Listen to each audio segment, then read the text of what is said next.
140 KTP itu kami akan setor ke pusat, kemudian kami mendapatkan honor sebesar 500.000 per minggu. Kemudian minggu kedua juga kami menyetor 140, kemudian dapat 500.000. Minggu ketiga sama. Nah, ketika ke minggu keempat itu agak berbeda biayanya. Mendapatkan 500, ketika kita udah menyetor 140 KTP, kita mendapatkan 500.000 plus operasional 500.000. Artinya kita 1 bulan mendapatkan 2,5 juta.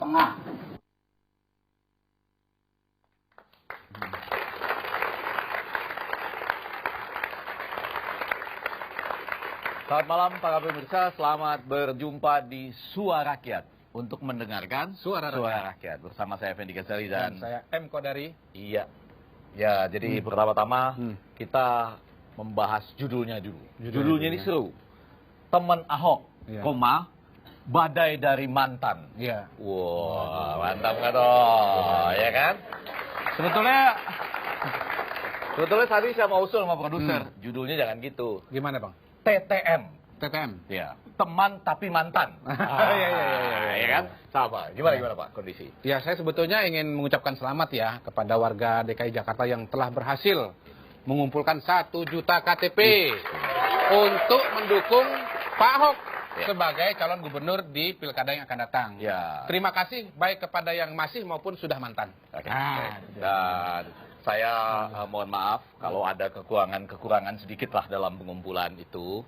Antara lain ada KTP yang ganda, ada juga pembayaran sedikit sebagai ialah tanda terima kasih begitu. Jangan buka rahasia, Bang. Itu kan rahasia dapur. Enggak, ini kan buat justru transparansi. Ya kan supaya ini. Ya. Bukan karena Abang disusupin. Enggak, disusupin. Mana bisa saya ditunggangin? Emangnya saya kuda, Pak? Iya. Jangan gitu dong. Ini Pak yang minggu ini buat Bapak. Apa itu? Sedikit lah. Kok tipis, Pak? Ya kan cuma Bapak nggak mencapai 140 KTP, Bapak mengumpulkan terakhir cuma 14. Saya jadi itu ke-10-nya. Ya, itu dulu Pak. Iya, baik. Bagaimana? Ya, jadi kita ada tamu-tamu yang luar biasa supaya tidak ada kesan tunggang menunggangi. Coba kita tanyakan dulu kepada tamu-tamu yang luar biasa. Perkenalkan Pak. Yang pertama, teman Ahok dan masih teman Ahok yaitu Pak I Gusti Putu Arte. Tangan. Yang kedua, Pak? Ini tentunya dari PDI Perjuangan ya. Dari Pospera. Pospera. Pospera? Posko Perjuangan Rakyat. Posko Perjuangan Rakyat. Hadiah Napi Kepulu. Ya. Kita mau tanya dengan Pak Putu Arte nih. Pak, sebetulnya bagaimana ini? Apa betul 1 juta KTP sudah berhasil dikumpulkan? Saya tidak usah menjawab malam ini.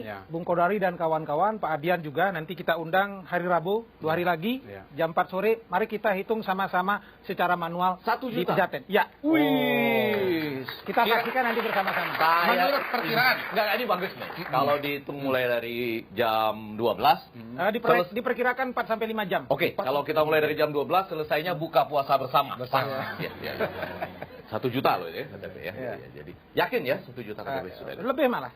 Lebih ya? Sudah di angka 1.060.000 hari ini. Itu kalau misalnya ada yang ganda, maksud kita jangan. Kalau ada yang ganda, misalnya kebetulan ada yang ganda, langsung dibuang gitu ya? Enggak, mental dengan sendirinya dia. Jadi di program kita. Jadi ada verifikasi 4 tahap. Pertama, akan dilihat apakah jumlah yang disetor oleh masing-masing posko ini, misalnya 50, pas jumlahnya 50 atau tidak. Kalau tidak disesuaikan. Begitu jumlahnya sama, kemudian diverifikasi fisiknya. Apakah ada nomor HP, apakah ada tanda tangan, kalau tidak ada disisihkan. Kalau sudah ada semua fisiknya benar, administrasinya dicocokkan. Apakah tanda tangannya kira-kira meragukan atau tidak. Nah, kalau meragukan, disisihkan. Nah, kalau ternyata sudah komplit, belum diinput. Jadi nanti akan diambil sampel untuk ditelepon, di SMS. Nah, maka pada hari itu juga? Iya, pada hari itu juga. Atau pada hari diinput, karena kan on progress ini, tidak bisa 1 juta sekaligus misalnya, karena meluber banyak begitu jalan. Nah, karena itulah kasus yang ditayangkan tadi itu adalah bagian dan kita temukan di sejumlah kelurahan, memang yang kita kontak, yang kita telepon, kita SMS tidak pernah menyerahkan KTP. Nah, ini yang kita sebut sebagai manipulasi, diambil di kelurahan atau di mana. Itu nanti akan ketemu dengan sendirinya begitu. Pak Dian diundang nggak untuk acara 1 juta KTP, ya, siapa tahu kan? Ya malam hari ini sekaligus saya menyampaikan Mengundang kepada Adian. teman-teman hadir. Hari Rabu nanti. Bersedia hadir nggak Pak Adian? Kenapa? Bersedia hadir nggak memenuhi undangan? Belum tahu, belum tahu pasti ada atau tidak ya. Karena saya berpikir kalaupun kita datang hanya untuk melihat kebohongan baru untuk apa? Oh. Ya makanya agar kebohongan itu Bukan, tidak kan terjadi. begini. Maksud saya Sebenarnya gini, bisa kita sama-sama. secara teknis bisa saja kita bercerita panjang lebar. Tapi secara nalar begini. Pengumpulan KTP dilakukan sejak Juni 2015 sampai Januari 2016. Ada rentang waktu 7 bulan dengan syarat yang tidak ketat. Teman Ahok sanggup mengumpulkan 770.000 KTP. Persis. Lalu kemudian dalam 7 bulan cuma dapat 770.000 KTP. Ya. KTP yang 770.000 itu konon dihanguskan. Paling tidak itulah yang dijelaskan dalam situsnya teman Ahok. Ya. Nah kemudian dari bulan Februari, Maret, April, Mei, dalam waktu 4 bulan dikumpulkan lagi 1 juta KTP yang sudah terverifikasi dengan lebih baik, dengan formulir dan sebagainya. Menurut saya agak tidak masuk di akal. Boleh saya jawab dulu? Sebentar dulu. 770.000 dalam 7 bulan, itu beratnya minta ampun. Dia butuh waktu 7 bulan. Ini 1 juta dalam waktu 4 bulan. Lebih lengkap, lebih terdata dan sebagainya. Saya jawab itu dulu sebentar dulu. Ada 4 tahap Pak. Ada Ini Pak. baru tahap kedua. Silakan Iya. tahap ketiga Pak. Nah, terus kedua misalnya gini. Anggaran.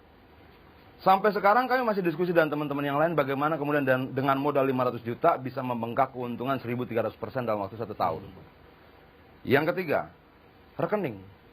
Sampai hari ini saya tidak mendapatkan rekening teman Ahok. Bagaimana mungkin kemudian sebuah lembaga yang menerima bantuan dari publik secara terbuka dalam bentuk uang maupun barang tidak memiliki nomor rekening. Kalau dalam bentuk barang mungkin tidak bisa transfer lewat rekening. Tapi ketika barang itu diperjualbelikan, dijual, dia berubah menjadi uang, tetap butuh nomor rekening. Kedua, itu untuk mencegah terjadinya permintaan sumbangan palsu atas nama-nama Yang teman keempat, Ahok dan sebagainya. Nah, dari semua itu kita berpikir kalau kita datang hanya untuk mendengar argumentasi yang untuk menutupi kebohongan, ya ngapain? Karena menurut orang tua saya, kebohongan yang pertama hanya akan bisa ditutupi dengan kebohongan yang kedua. Kebohongan kedua hanya akan bisa ditutupi dengan kebohongan ketiga dan seterusnya. Artinya seluruhnya akan menjadi bohong. Bahwa kemudian akan ada cerita di balik kebohongan itu, ya biasa-biasa saja. Tapi rakyat punya nalar, rakyat mampu berhitung. Mungkin tidak itu dilakukan. Dari proses pengalaman mereka sendiri tidak mungkin kok. Orang untuk mengumpulkan tanpa verifikasi apapun dalam 7 bulan cuma dapat 770.000. Lalu bagaimana mungkin 1 juta dalam 1 bulan dan kelengkapan yang lebih valid? Oh, ya. Nah, kita mulai dulu Bang ya. Dari press conference tadi ya. Ya. Di situ dikatakan bahwa relawan itu menerima bayaran. Kita tanya dengan Pak Putu. Sebentar, ini dulu. Iya. Satu persatu dulu. Soal 770 saya jawab dulu satu. Di dokumen saya ini sekarang lengkap. Per bulan dari kemarin ada. Iya. Jadi nanti bisa, makanya Bung Adian kalau datang ke sana, kita akan tunjukkan semua dokumen-dokumen itu secara lengkap. Ini dokumen per bulan posisinya seperti apa. Satu hal yang barangkali dilupakan oleh Bung Adian dan publik adalah ketika kami merintis di bulan pertama, itu hanya baru di Puri Mall saja dan itu baru 11 orang per hari. Bagaimana kemudian kita menciptakan sekian posko, sekian booth, itu butuh perjuangan yang luar biasa. Berapa posko dan boothnya? Poskonya yang tercatat dalam situs teman Ahok cuma 153. Sebentar, boothnya cuma 27. Anda jawab dulu setelah saya jelaskan. Saya jelaskan dulu 3 poin itu. Ini poin yang pertama. Sehingga memang betul sampai 770 dan butuh luar biasa berat. Dan kemudian ketika Pak Ahok dan Pak Heru kemudian berpasangan, psikologi masa yang luar biasa hebat. Sama dengan ketika Bung Adian menumbangkan Orde Baru, psikologi masa yang luar biasa hebat. Itu terjadi luar biasa. Dan ini foto-foto yang saya tampilkan bagaimana suasana psikologi masa yang luar biasa hebat. Teman-teman mahasiswa ini. Anda saksikan, ini foto-foto ketika kemudian di Kelapa Gading hari itu per hari bisa 2.000, 3.000. Untuk membuktikan bahwa hari itu ada 2.000, ini ada dokumen tanda terima bahwa hari itu diserahkan 2.000 ini di Kelapa Gading diserahkan 2.033 KTP. Ini tanda terimanya. Untuk saya mengatakan bahwa itu sangat rasional. 4 bulan itu dalam waktu Oke, berikan bukaan dulu ya. Kemudian yang kedua, saya jawab soal biaya. Ya, biaya. Pas. Nah, begini, ketika bicara soal biaya, saya juga ingin mengatakan, Bung Adian di berbagai kesempatan mengatakan ini open organizer, bukan relawan. Pertanyaan saya, uang 500.000 itu diberikan kepada satu 500 posko, juta. 500.000, bukan 500 juta, Bung, yang biaya per orang itu. Oh iya. Itu diberikan kepada kepada posko-posko yang kondisi posisinya seperti ini. Nah, semua termasuk di Bud.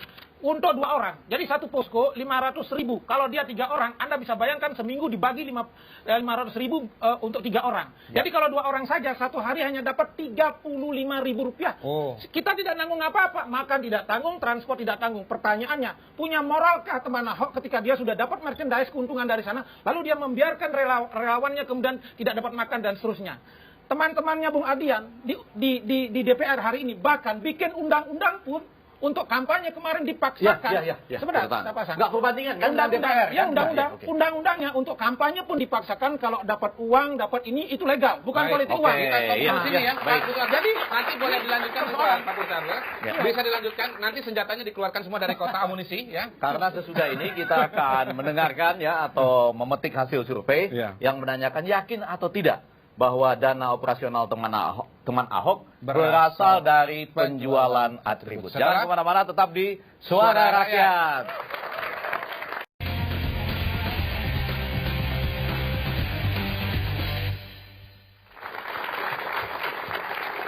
Ya, Bang Ege. Ya, melanjutkan yang tadi. Sebetulnya Abang yakin nggak sih bahwa dana operasional teman Ahok ini dibiayai dari penjualan atribut dan merchandise? Kalau dari berdasarkan pengalaman saya dan teman-teman saya yang banyak jualan-jualan di, Anda tahu kan, yang teman-teman yang dari Padang itu jualan di mana-mana itu, bisa lah dapat. Bisa. Tapi saya jangan menduga-duga. Baik.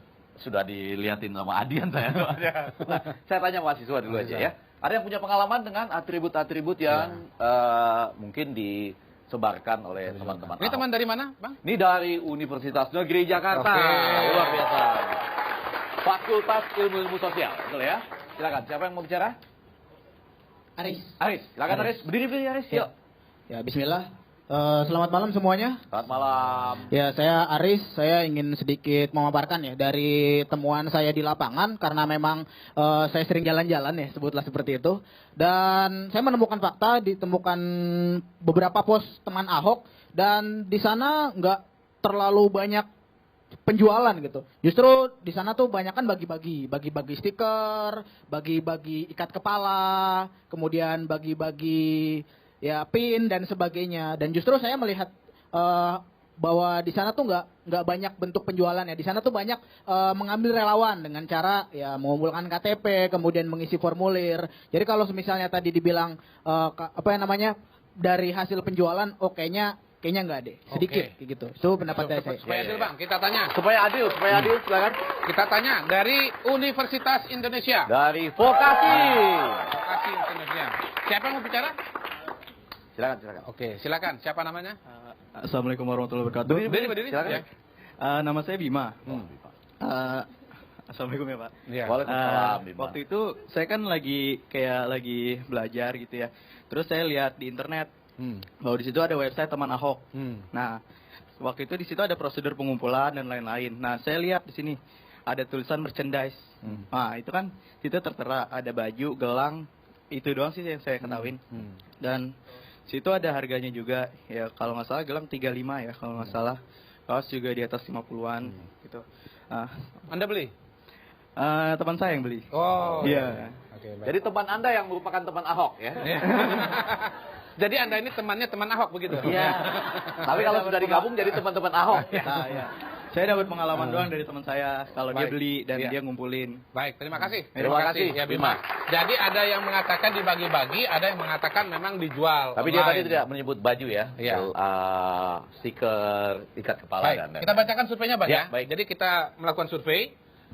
Bertanya kepada masyarakat Jakarta, yakin atau tidak dana operasional teman Ahok berasal dari penjualan atribut? Jawabannya 40% yakin, 26% tidak yakin, dan tidak menjawab 32,5%. Jadi mayoritas Bang Ege mengatakan yakin. Tepuk tangan dulu dong. Nah, Ya.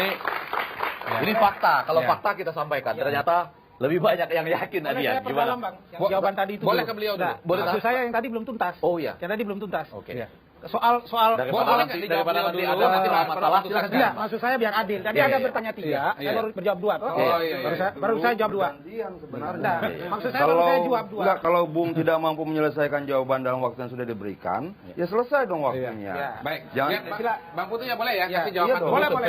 silakan. Nanti Kita Bapak demokratis, menjawab. silakan. Kita hargai. Yakin atau tidak bahwa dana operasional teman Ahok Tadi nggak berasal dari yakin. penjualan Ya, tribun? orang katakan begini. Ya.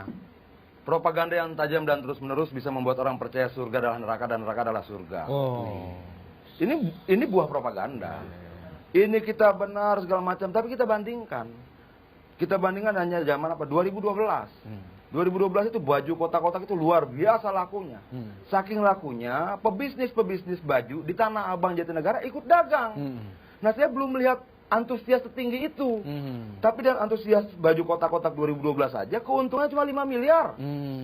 Nah, dengan tingkat antusias yang secara faktual berbeda dengan 2012, tidak dijual di Tanah Abang, tidak apa segala macam. Itu kan mereka berdagang karena melihat respon masyarakat tuh, membeli dan sebagainya. Keuntungannya 6,5 miliar. Itu luar biasa. Dan tahap penulisan keuntungan di situs teman Ahok sendiri berubah-ubah. Bisa dalam satu hari berubah, dia bertambah 1 miliar. Terakhir 3,1, lalu sekarang sudah jadi 4, sekian. Itu cuma selisih 1 hari. Nah, semua ini kan menjadi pertanyaan bagi kita. Tapi bahwa kemudian teman Ahok memiliki mesin untuk menyampaikan propaganda dengan baik melalui media dan sebagainya, ya tidak persoalan. Tapi bahwa secara faktual juga saya bisa menyangkal itu secara pengalaman, memang itu kenyataannya mau bagaimana? Itu. Oke, baik. Bang. Jawaban saya adalah agar tidak dianggap kebohongan dan tidak dianggap propaganda dan agar Bung Adian tidak merasa terganggu lalu sakit jiwa gara-gara itu, saya sarankan datang hari Rabu dengan tim auditor bila perlu. Kami harus akui di teman Ahok hari ini belum bisa menyelesaikan semua audit itu. Satu persatu, karena banyak betul pekerjaan soal KTP dan seterusnya, dan anak muda ini, anak-anak baru tamat sarjana. Datang saja ke situ, kita akan buka semua. Saya ingin mengatakan, sumber pendapatan kita tidak melulu dari merchandise.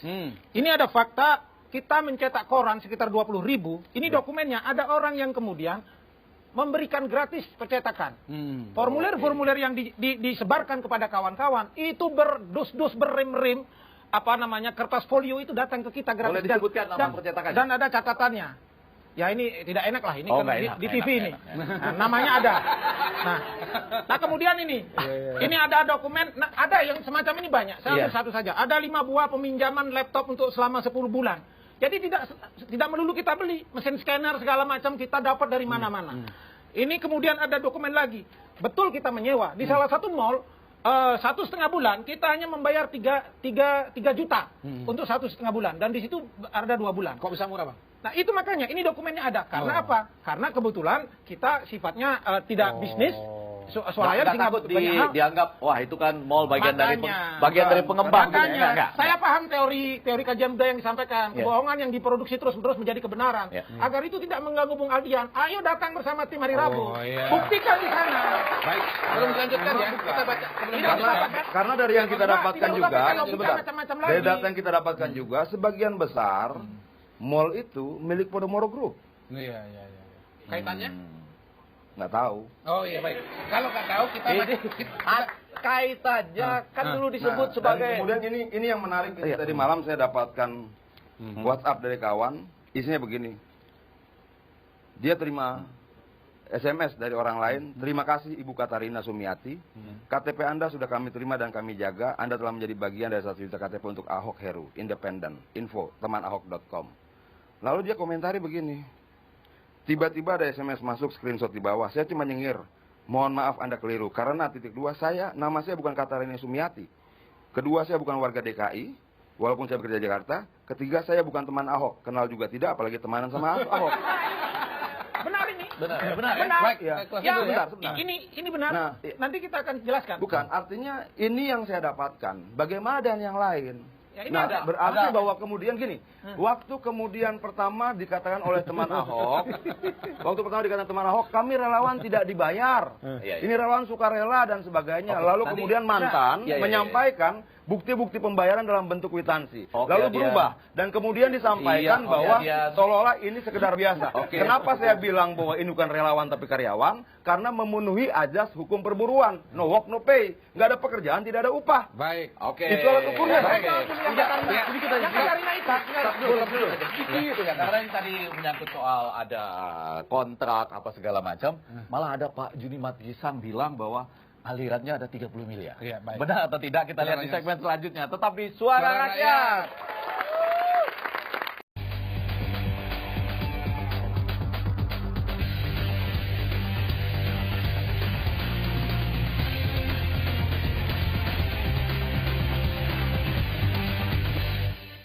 Tentang kelanjutan kasus reklamasi Pantai Utara Jakarta.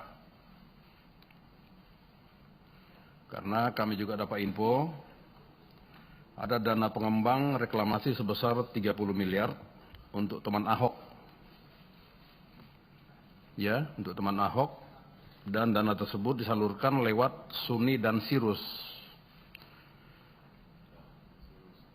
Saya nggak tahu apakah KPK sudah memeriksa orang yang bernama Sirus yang dipecat karena mengetahui aliran dana soal reklamasi ini.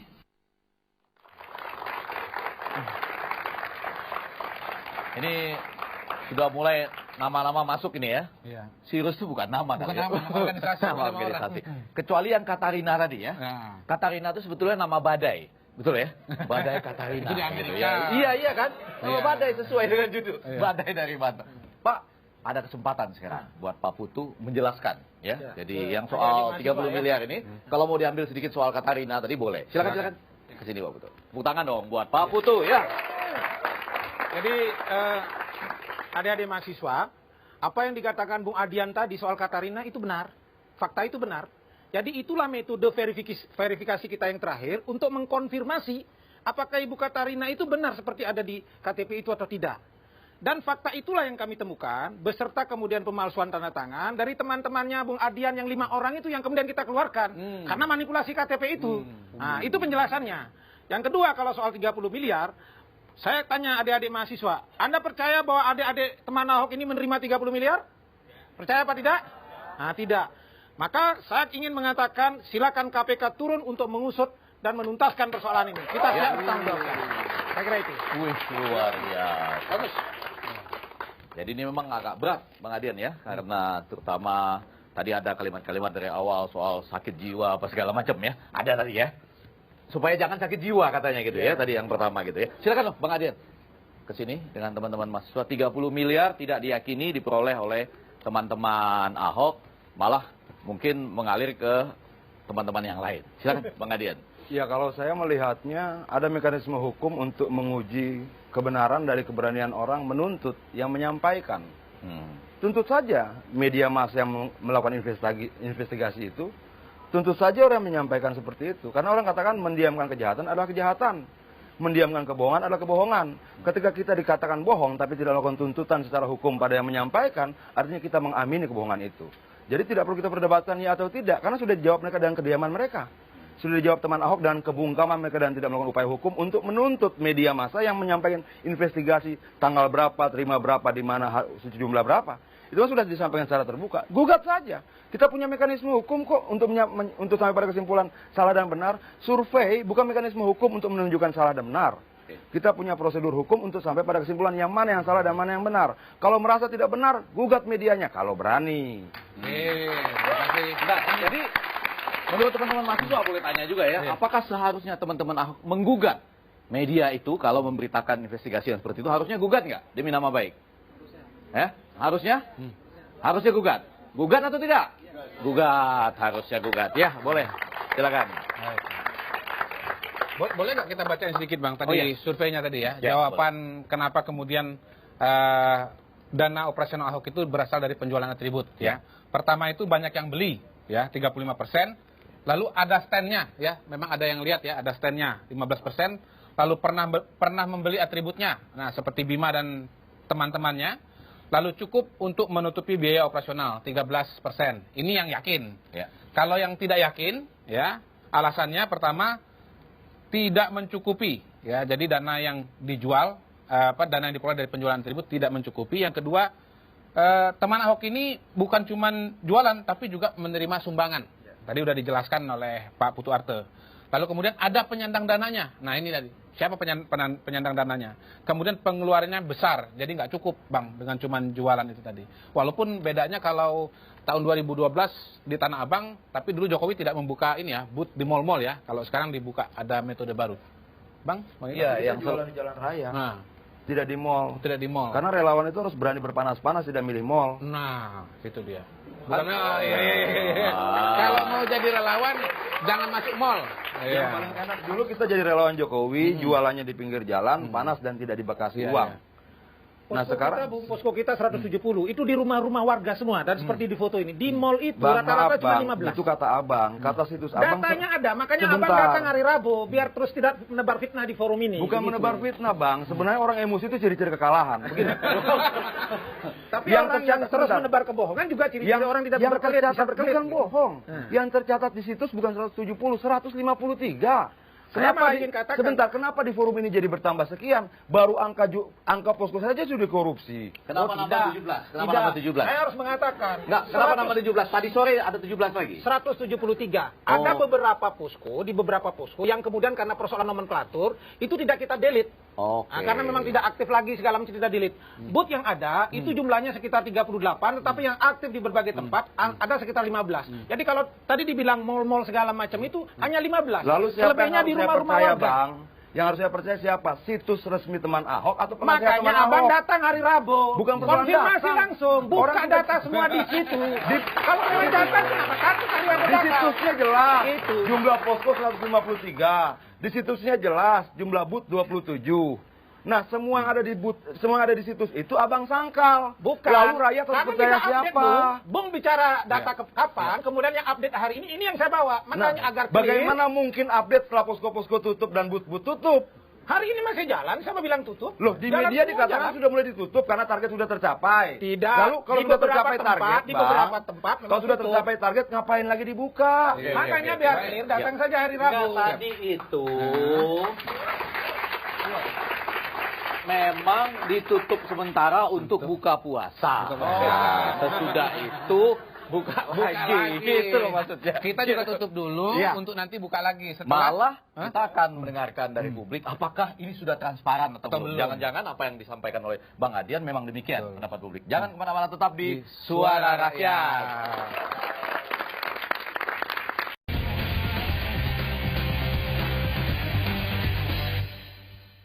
Didatangi oleh salah seorang koordinator posko kami yang memang kami rekrut, kami rahasiakan namanya. Beliau datang dengan tergopoh-gopoh ke kami, ketemu dengan saya langsung dan Mbak Amalia. Beliau cerita bahwa beliau menerima ancaman dari sebuah ormas yang dulu basically memang mereka berjalan ketika Jokowi Ahok ada, ketika Jokowi dan diresmikan oleh Jokowi. Kami menyebut bahwa ormas ini adalah di bawah naungan partai politik. Mereka diminta untuk menggunakan seragam teman Ahok. Mereka harus menggunakan seragam teman Ahok. Jadi tadi juga ada dua seragam ya. Dua seragam yang digunakan, betul. Kami mengakui bahwa itu adalah seragam dari kami sebagai relawan teman Ahok untuk merekrut KTP yang di bawah seperti itu. Nah, mereka salah satu orang ini, korpos ini yang datang menjelaskan ke kami bahwa mereka kabur dari acara konversi tersebut. Kami sangat menyayangkan sekali sikap ini. Sikap ormas ini kami menyayangkan sekali. Jadi makanya hari ini kami gelar klarifikasi bahwa yang mengadakan acara tadi bukan teman Ahok.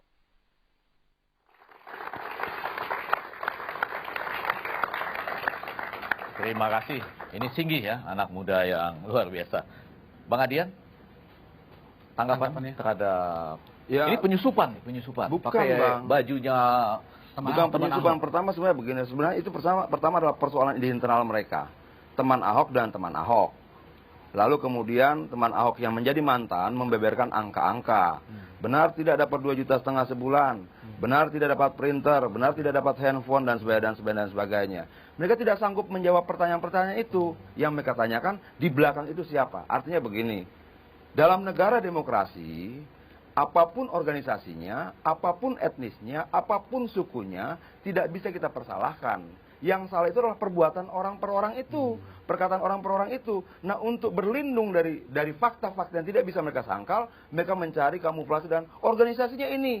Nanti kalau organisasinya clear, etnisnya ini, etnisnya clear, agamanya ini. Lo nggak bisa kayak begitu. Tapi kita benar bangun. itu anggota Pospera yang mantan teman Ahok itu. Banyak sampai sekarang pun masih banyak anggota Pospera di teman Ahok. Oh, betul.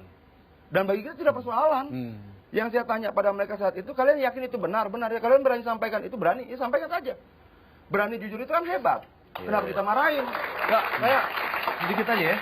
Paling tidak saya lah dan semua teman-teman mahasiswa ini ingin tahu, betul nggak ada 2,5 juta bahkan sampai 10 juta loh kalau yang paling tinggi tingkatannya. Benar nggak begitu? Tadi sudah saya katakan, angkanya itu per minggu benar 500.000, tapi per posko. Dan per posko di situ dijaga 2 sampai 3 orang.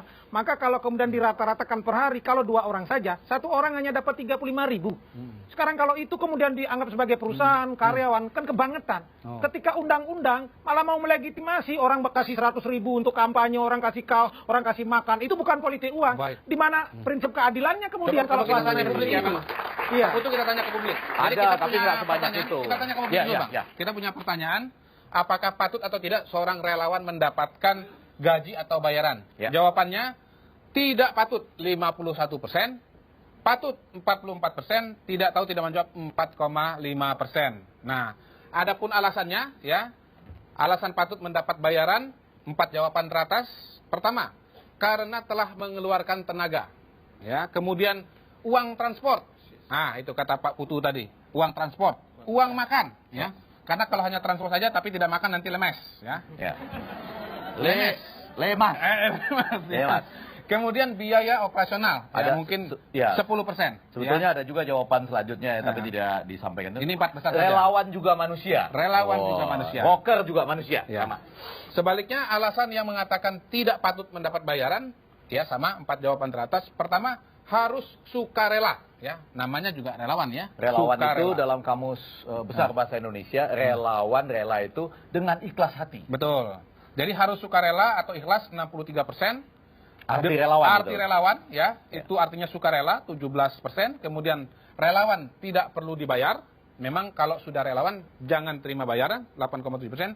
Tanpa paksaan 8,3%. Silakan Bang. Ya, itu pendapat publik loh. Agak berbeda dengan yang disampaikan. Ya, makanya kita tidak membayar. Oke. Siapa yang berikan membayar? Seperti justifikasi 2,5 juta, 10 juta segala macam. Itu tidak bayaran, ya. Sekarang kita manusiawi saja deh. Di mana moralitas teman Ahok ketika dia sudah memperoleh dana merchandise lalu sekedar untuk belikan nasi bungkus 1 hari mengganti uang bensinnya kemudian tidak dilakukan itu betapa sukarela. Saya demi Tuhan malam hari ini sepeser pun saya tidak dibayar oleh teman Ahok.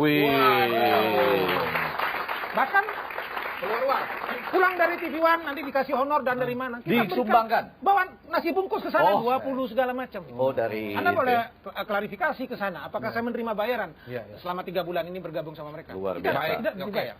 Kita lanjutkan dulu ya. Boleh sedikit lagi kan ya? 2,5 sampai 10 juta tadi nggak ada sama sekali. Ya, bagaimana? Kwitansinya ada. Isi kwitansinya bagaimana? Kwitansinya ada, setiap mereka terima sekian, serahkan sekian, ada angkanya dan tidak disangkal kwitansi itu. Dan menurut saya begini loh Bang, perdebatan yang bagus itu perkuat argumentasinya, jangan bawa Tuhan. Ya artinya saya untuk diri saya sendiri, untuk diri saya sendiri. Ini bukan kita kuatkan saja logika dan nalar kita dalam berargumentasi. Jangan bilang demi ini, demi itu, jangan.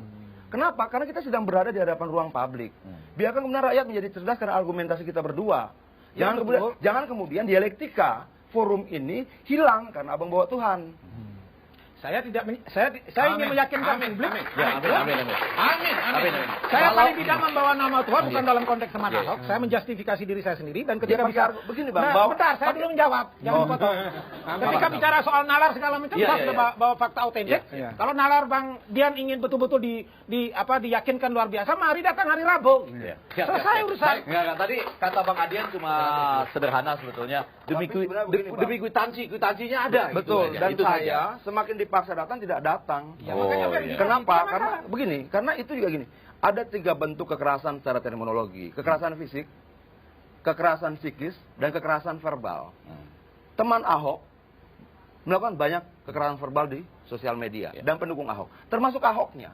memarah-marahin orang itu bagian dari kekerasan verbal. Baik. Di sini dan demokrasi tidak bisa dibangun di atas kekerasan. Dan hari ini Bang Adian, untuk kemudian menolak datang hari Rabu, tetapi terus menyatakan pembenaran itu juga kekerasan verbal. Tadi saya cuma bermaksud membatasi tadi sampai kekerasan kwitansi sebetulnya ya, tapi nggak apa-apa. Baik, apakah ada kwitansi atau tidak itu juga bukti transparan atau tidak ya. Jadi kita akan sampaikan surveinya setelah. Setelah ini kita akan lihat sudah transparan atau belum terkait kwitansi juga. Jangan kemana-mana, tetap di Suara Rakyat.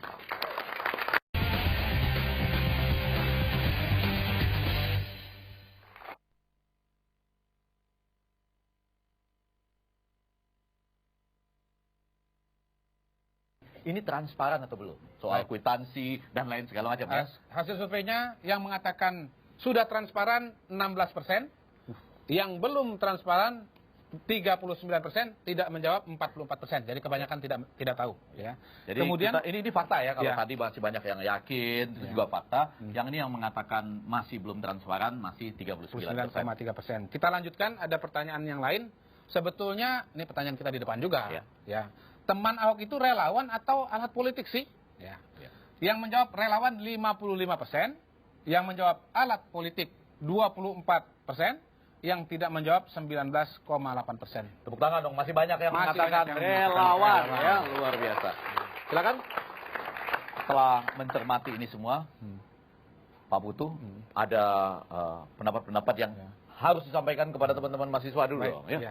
Silakan sebagai pernyataan penutupnya. Silakan.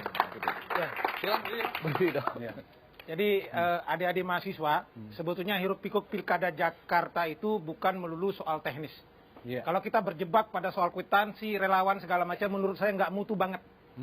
Tapi kwitansi penting kan? Ya betul, itu makanya. Tapi kita harus tarik filosofi bagaimana Pilkada Jakarta ini saya anggap sebagai laboratorium politik Indonesia. Apa itu laboratorium politik Indonesia? Kita sedang menguji coba apa yang kita sebut dengan larutan demokrasi partisipatif. Apa betul partisipatif, apa mobilisasi? Kita sedang menguji larutan eksperimen kebangsaan. Apa betul orang seperti Ahok dengan minoritas segala macam bisa memimpin Jakarta seperti wali kota London, seperti wali kota Rotterdam? Ini eksperimen kebangsaan menyangkut NKRI di masa depan. Yang ketiga,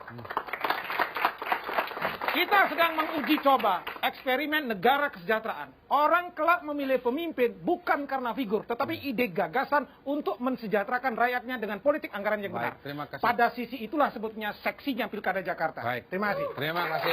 Ini top betul ya. Walaupun tidak menghilangkan pentingnya proses. Iya. Jadi, tapi nanti kalau maju lewat jalur parpol tetap bersama-sama. Tetap bersama-sama. Kalau nanti dan bukan saya mengusulkan tapi parpol tetap bersama-sama. Dan saya mengusulkan nanti di Bali ada teman Putu Arte. Ya. Oke, baik. Silakan Bang Adian, kita sama-sama ke sini. Pernyataan penutup sekaligus dua survei tadi. Kata eksperimen ini menakutkan buat saya, apalagi kalau kemudian dia eksperimentasi politik. Kalau kita eksperimentasi obat, kita bisa pakai tikus dan hewan yang lain. Eksperimentasi politik dan teori sosial itu eksperimennya pada manusia. Ada satu sejarah di mana kita dunia menguji teori sosial, kapitalisme dan komunisme. Dan korbannya 6 juta orang meninggal dunia. Saya berpikir jangan kemudian kita kebablasan bilang ini eksperimen dan sebagainya. Ada banyak bentuk melakukan eksperimentasi terhadap teori sosial tanpa harus mengujinya langsung di hadapan rakyat. Kenapa seperti itu? Kita tidak mau ada korban-korban baru lagi lahir hanya untuk memuaskan para ilmuwan-ilmuwan sosial dalam tanda kutip. Memuaskan keinginan tahuan sosial mereka dalam tanda kutip. Sudah cukuplah rakyat menjadi korban saat ini. Nah, keyakinan saya yang terakhir begini. Saya ingin sampaikan pada Bang Putu dan teman-teman Ahok. Engkau bisa membohongi beberapa orang untuk beberapa waktu. Tapi tidak akan pernah bisa membohongi semua orang untuk selamanya. Terima kasih. Jadi engkau memang tidak bisa membohongi untuk selamanya. Bisa membohongi beberapa orang untuk beberapa waktu. Tapi tidak akan bisa membohongi semua orang untuk selamanya. Tapi sampai saat ini berdasarkan tadi survei dan persepsi yang ada, tetap diyakini bahwa itu memang berasal dari penjualan atribut, bukan dari sumbangan. Dan hanya memang perlu ditingkatkan transparansinya itu tadi ya. Dan nanti akan ada peran KPK ya pada proses ini. Hari Rabu kita udah. Ya, dan ada peran dari KPU nanti melakukan verifikasi, Bang. Tanggal berapa, Bang? Gini Bang, sebenarnya sederhana. Cerita tentang segala sesuatu ketika terlalu sempurna harus dipertanyakan. Ketika kebaikan terlalu sempurna, pengorbanan terlalu sempurna. Sama dengan fitnah terlalu sempurna juga harus dipertanyakan. Iya. Sampai saya iya. Baik, ini semua dinamika. Itu yang kita tunggu. Kenapa kemudian fitnah tidak digugat di meja pengadilan? Iya. Gugat Jadi saja. di samping hari Rabu ada acara itu bisa juga diminta digugat. Kalau urusan pers, saya mantan wartawan, ada prosedur segala Baiklah macam. pemirsa, kami harus menutup acara ini karena kita sudah sampai di puncak acara. Minggu depan bisa kita undang lagi setelah ada klarifikasi dan ada gugatan. Setelah ini kita bersama-sama dengan Balkis Manisang di Apa Kabar Indonesia Malam. Sampai jumpa di Suara Rakyat minggu depan. Terima kasih.